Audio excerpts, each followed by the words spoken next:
What's up, agents? Welcome to Dark Zone Junkies, a podcast about the Division 2, and some Rainbow Six Siege. This is a new podcast by Nerds Gone Rogue.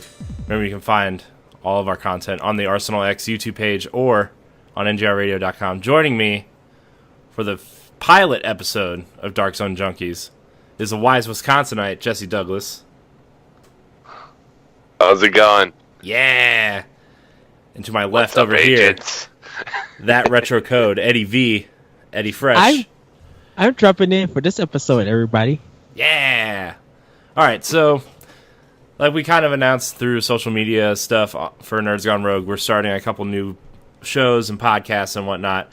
Dark Zone Junkies is going to be mostly about the Division 2 and Rainbow Six Siege, but, you know, we're going to talk a little bit about the Division 1 until, you know, Division 2 comes out. It's part of our kind of new podcasts that are going around. You know, Javelins for Hire is also coming out, which is our Anthem podcast. So, you know, these are two games that we feel like we could make a variety of content around until, you know, one of them goes away or fails or whatever. Hopefully not. We want all games to succeed.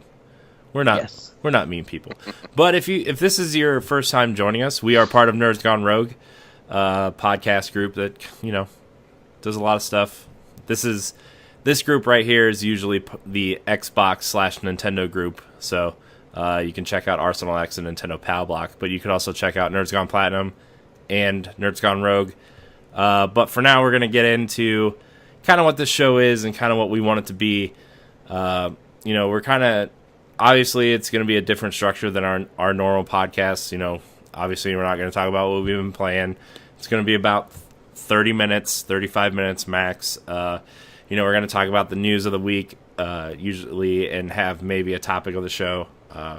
So that's kind of what this show is going to kind of revolve around. You know, when there's new DLC for the Division 2 or new specialists for Rainbow Six Siege, we're going to kind of talk about that kind of stuff. So, yeah, that's kind of what this show is going to be about. I don't know, anything you guys want to add about what you want this show to kind of be moving forward? You know, it's kind of a test run. You know, we're going to kind of tweak it and as we go, but as all podcasts change forms at some point. But is there anything you guys want to throw in there that's what you guys kind of want this show to be? Probably. Well, go ahead, Jesse.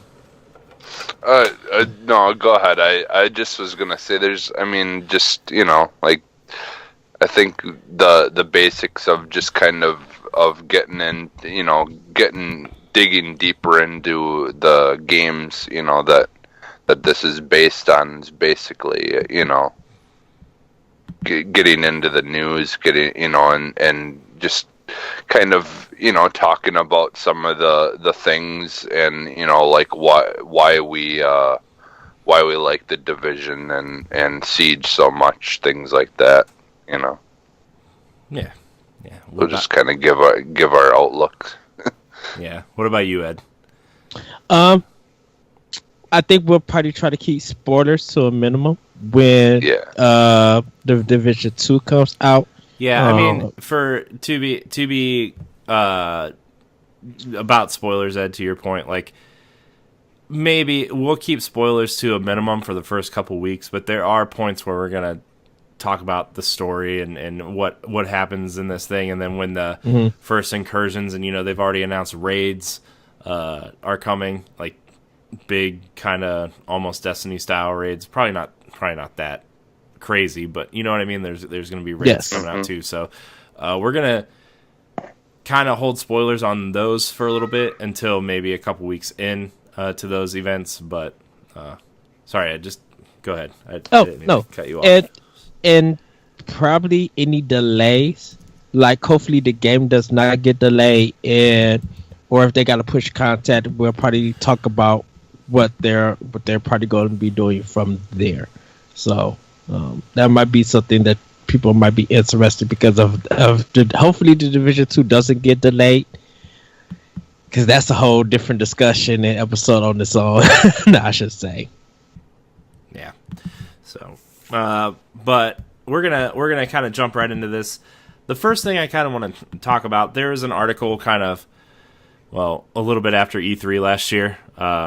Game Informer released this thing, 5 things you should know about the Division 2, and I kind of want to go over some of these real quick and kind of give our opinions, and then I kind of want to talk about what we want from the Division 2 and in terms of what we expect the game to be and what we want from it. So we're going to go into, there's a new setting that affords new opportunities.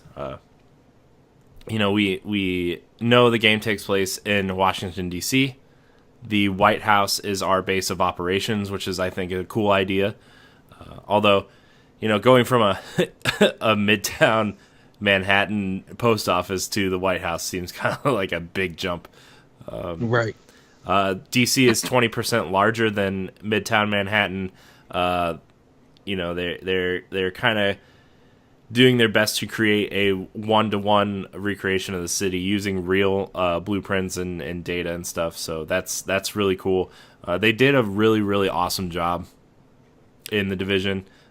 Yes. They did so good of a job, in fact, that when my wife and I went to New York, like, I started playing the Division afterwards, and I could pinpoint things from when we went.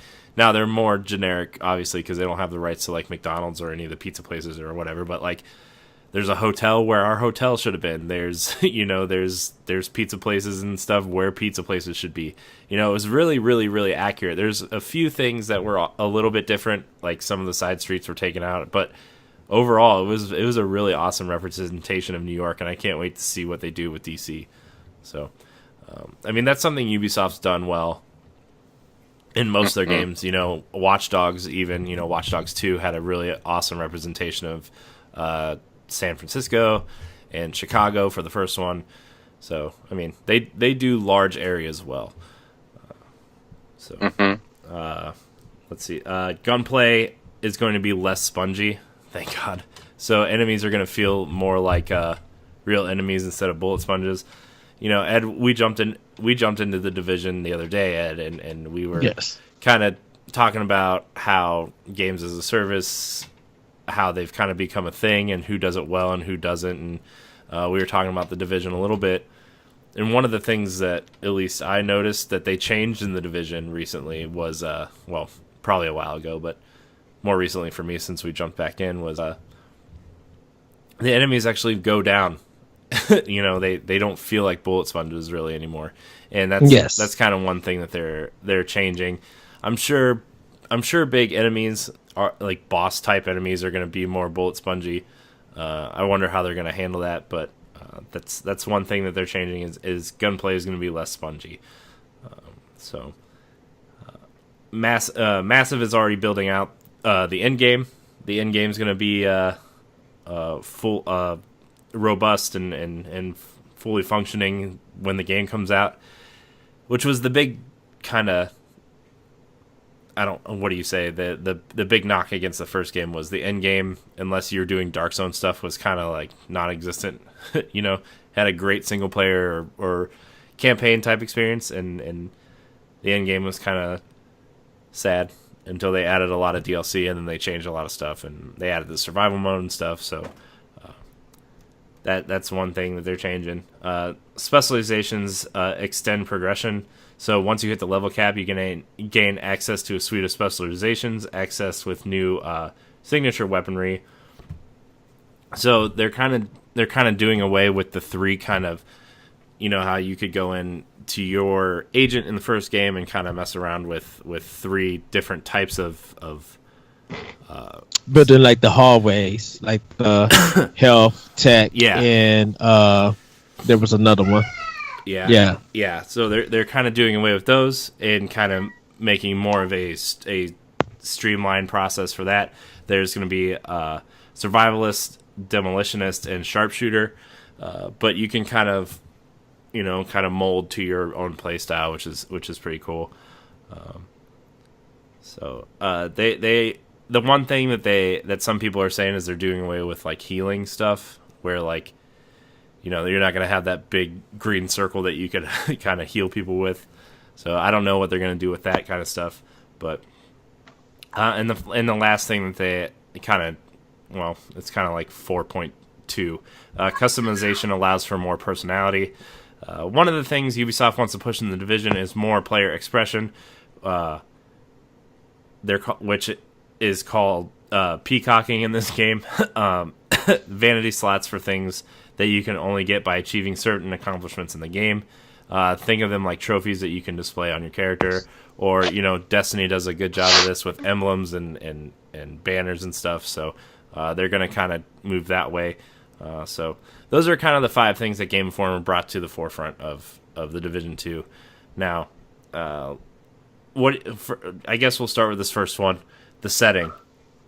You guys liking the setting? I kind of think the setting looks cool. I think it's for this type of game, it's fitting. Yeah. For it. I really can't see it being in any other city, any other state or city, because there's nothing kind of big. Like, only other place I could probably see if they wasn't doing Washington is maybe LA. Yeah. But I kind of would like to see, and this might happen in the third game if this one is successful. I kind of want to see what happens of the Division was a different country, or something like Australia. Do we have agents there, or is there a plot going on there? Like, is this story able to affect different continents, I should say? But for Washington, for this story, I think it's fitting. Yeah. I really like the way, because this game takes place 6 months, I think, after the events in New York, and they're kind of trying to rebuild or whatever. And that very first trailer that they showed, where they're climbing out of this jungle type setting, and you're like, I don't really understand what's going on, but it's an overgrowth of the city, because the growth is kind of growing up the buildings. There's no real building maintenance or whatever. It's just the growth from the disaster, and it's kind of cool looking. Not really post-apocalyptic, but more of it's a cool take on this, kind of rebuilding society style. Which we'll probably get into later. I'm not feeling the premise in a sense, and I think it's because of the way that the game ended. Yeah, I mean, the first game didn't really end on a great final boss battle or whatever, but like the story was still cool, I mean, the story was fine, but it was just like how the ending is. I don't know if they're going to connect that last ending to this one, because it feels like with what they showed us is that they're kind of reconning the Division. You get what I'm saying? It's just like I maybe it's just me, but it's just like whatever they showed as the last final portion of the Division, I kind of wish they made that as the trailer on why the Division 2 is happening, in a sense. And it feels like it's kind of been erased. Yeah, well, so that they can start new. I think in the beginning of the game they're going to show some sort of either cutscene or kind of explain like, hey, this is 6 months later. This is what happened since the events in New York. This is what society's doing. I think they'll do a decent job of setting it up. But yeah, judging by those trailers, they didn't really set up why we're in Washington D.C. now. And to be honest, I haven't really watched anything about the Division. I kind of want to go in like, hey, let's just go in and see what's happening. I don't even know if there's any new information out about the Division 2. Yeah, I think it's just whatever was at E3. Yeah. I mean, that's I think they're gonna have some sort of live stream at the end of January, beginning of February with news and stuff, which okay. we'll cover on the show at some point, but. All we kind of have to go on is random tweets from people all the way up through, October, November. Them kind of releasing some quote unquote intel from the Division 2 webpage about, weapons and that kind of stuff. The small things that, people are going to really get into and we'll probably get into at some point. But and then that's how they kind of said, hey, the White House is kind of your base of operations, and this is where we're going to go from here. So also the one thing that I'm the most excited about is the gunplay not feeling as spongy. You know, that was kind of like one of my gripes with the Division. The first one at launch was, hey, this enemy is human, but I'm gonna unload 6 clips into him, and he's not gonna be dead yet. You know, of an assault rifle. It was basically them making enemies be hard just for the sake of trying to make it feel like your character was getting stronger or more powerful. Like you had mentioned something about them, you know, like with them kind of getting rid of the whole healing thing. Yeah. If they make it where the characters are just, you know, like just regular characters and aren't bullet sponges, well then there really isn't like any need for any like massive, you know, like healing type thing. Like, I mean, you could still have healing, obviously, but yeah, well, like, I mean, they could make it more cover based, like where you could, your health regenerates when you take cover, kind of thing. But the Uncharted sitting on the wall, the heal. I don't know about Uncharted. I don't really. No, I've it's just never like really played it's like when you go into cover or you stand on the wall while you hurt. You give it some time, it starts healing you. Oh, you mean like the way that games kind of heal yourself now, where like just no med just packs, like, just kind of wait till you heal. Yeah, like Halo and you know everything else that basically just regenerates health when you know take yourself out of battle, basically. Yeah, but I think the one thing, only reason I feel like that they're changing it is because of the balancing problem. Where even though the enemies are sponges and sometimes you meet the same level requirement, the enemies were able to hit you with 6 shots and you're dead. You're putting 2 rounds into a whole enemy and you're barely taking half of a bar off.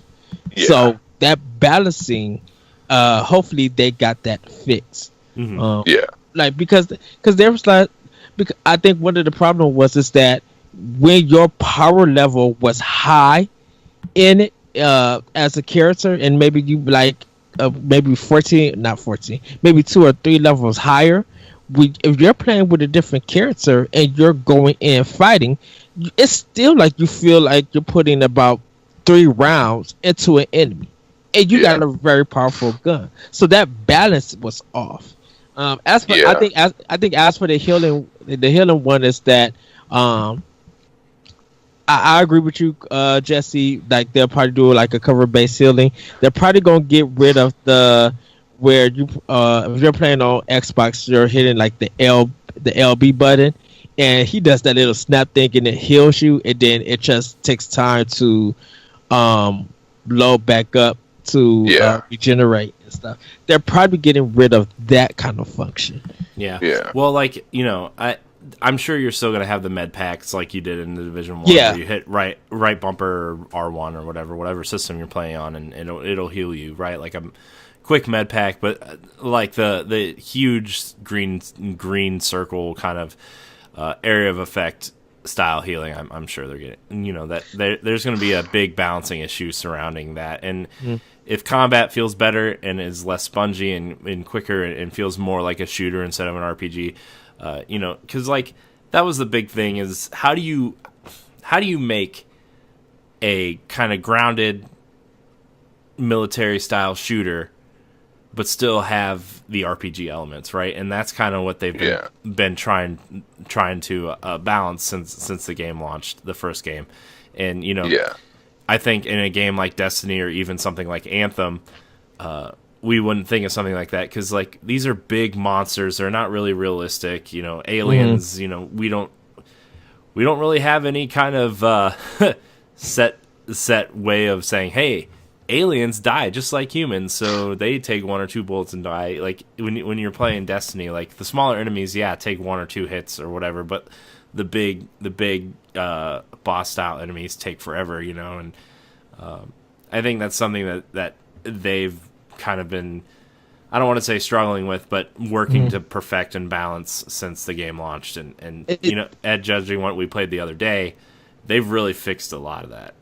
Yeah. And that's why I say the weapons and like having your power level is like very important, because in RPGs, the more powerful your weapon is, you should be killing enemies quicker. You shouldn't be like, if Jesse got a weapon that's 200, 500 like points down lower from my gun, we shouldn't be doing the same amount of damage. And we could be at different levels. So that stuff they have to make sure that they get fixed. Like if I'm higher than Jesse or Jesse is higher than me, Jesse should be taking off massive damage. The experience point is going to be different because we're probably at different levels, but he should be having massive damage taken off than I do. Yeah.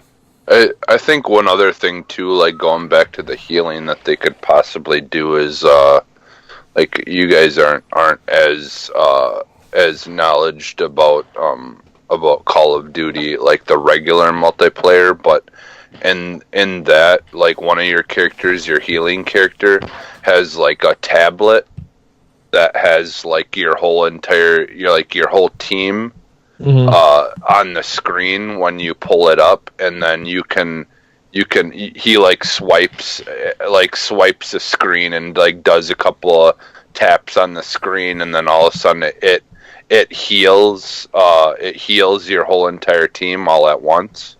Like they could have like something like that they could lock behind like a tech perk that you like could unlock or whatever in a progression, and make it where like you basically can heal your team like that way, and that would stay true to the RPG style of healing your whole team, like RPG. Like having a white mage like that does. Yeah, because the RPGs have always done that, like where you have an option where you can heal your whole team, use one of your turns to heal your whole team all at once. Something like that would be kind of cool, like the way that Call of Duty does that with their healing. Which means that they'll have all the healing tech, but then have like a little small gun that really does damage. So now, to balance it out, you as the team got to make sure that you are protecting him. Or they could do the whole siege thing where you have an actual gun that shoots a stim dart. Yeah. You can shoot your own team with it and heal them. That would be kind of funny. Yeah. They did that too. Hey, it's open for... It's open, I say. Yeah. All right, so we're coming up on that half hour mark. I want to the last three kind of like the end game and the specialization progression for the end game. We're kind of going to, what do you guys want for the Division 2? What do you guys want from the end game of this? Because I know we're all going to probably play through the story mode, most of us together. We're probably going to play through it together and kind of see what the city is like and the missions and stuff. But what do you guys want from this game personally, and maybe from the end game a little bit? For me, I would like, and this is the first of saying this, I think I would like some motorbike fights, like some one player drive, but the other player is shooting, and that they're doing these fights to get parts for your bike, parts for your gun, parts for the where your housing is at, like something like that. Or you some of the places that's locked off are like some of the houses get turned into dungeons. It's like side dungeons, and you guys raid them so you could get probably more supplies and maybe ammo, special ammo or something like that you could equip.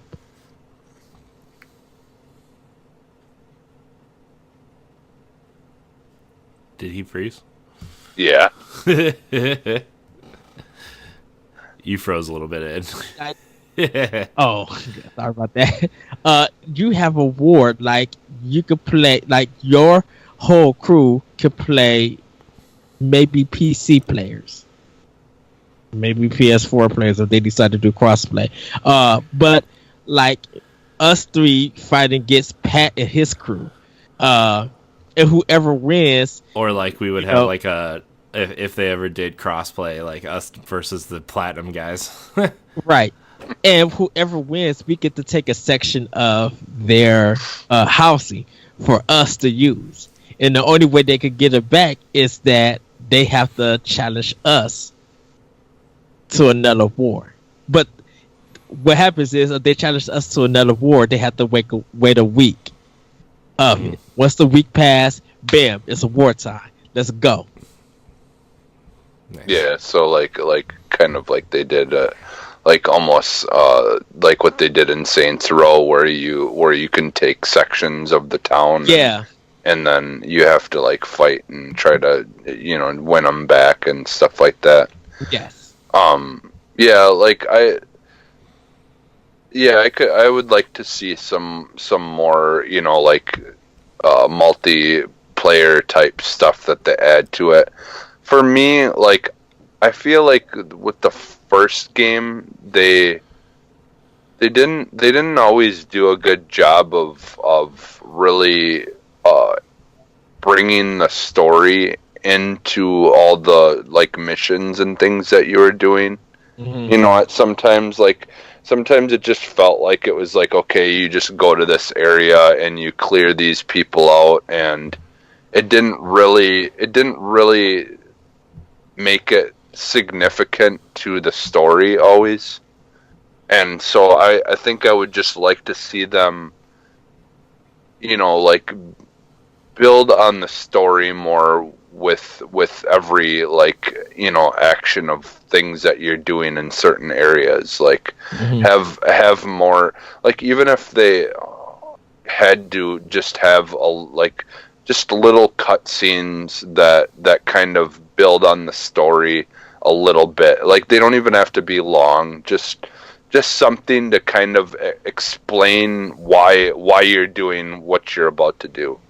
Like what its significance to the story is going to be, or like after you clear out an area, like have some kind of cutscene that like that makes it significant to what you just did. Like, make it feel like you've actually accomplished something, towards the story to better something, or like kind of like the way that Just Cause does, like, where like when you clear an area, like you see like all the good quote unquote good people like take over that area and start moving their stuff into that area that you just cleared out.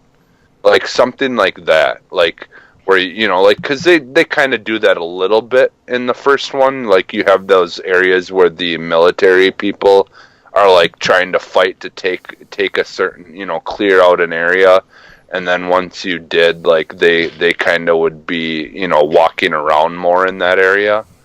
But I would like to see them do maybe something a little bit more elaborate than that, and make it feel like you've accomplished part of a storyline. Yeah, like kind of the way. Are you talking kind of the way that, like, I know you didn't really play a lot of the end game of Destiny, but like the way Destiny does it is like their raids and their strikes kind of add to the story. And towards, like, after you beat the campaign, you go do a strike and it gives you a little bit more of the story, and then you move on. And the raid is kind of like the culmination of everything that you've done in the end game, and is kind of like the end of the story, which is good and bad in some ways for Destiny. But I think the Division, the way it's set up and the way that, like, I think the Division is easier to do things like that with, because it's not as fantastical and not as grand as Destiny. I think it's easier for them to tell a significant part of the story, doing incursions and stuff, because it doesn't require as many people or as much, kind of quote unquote power level or whatever. but I kind of like that too. I guess is where I'm going with Yeah. that. So Yeah. but we're hitting that half-hour mark. We are going to try to stick to that half-hour mark. So just because this is a one-game podcast and our other podcasts seem to go long, and we're working with structures and stuff. But this is going to wrap up the pilot episode of Dark Zone Junkies. If you have any suggestions for us, anything you want us to add, anything you kind of have any ideas for the structure of the show, you can email arsenalxpodcast@gmail.com and use the subject line DZJ or Dark Zone Junkies, and that way we know that that's for this show. Let us know what you think, what you want. Questions are always welcome, that kind of stuff. So this has been Dark Zone Junkies episode 1. You can find us on the Arsenal X YouTube page and ngrradio.com and on the Nerds Gone Rogue YouTube page, so you can find it everywhere there. You will be able to find this on iTunes and Google Play as soon as they are accepted through the whatever they gotta approve us or whatever. So you can find us on those services as well, and other podcast services. So no Twitter or anything yet. I don't know if we're gonna make one for this specifically, but you can follow us at Nerds Gone Rogue and at Arsenal X Podcast on Twitter, and there's probably going to be some sort of Facebook group for multiplayer stuff like this and Anthem and Destiny and the Battle Royale stuff, like that kind of stuff. So we'll keep you posted on that, but this is the end of the episode. Thank you guys so much for watching or listening or wherever you find this, and until next week, we're out.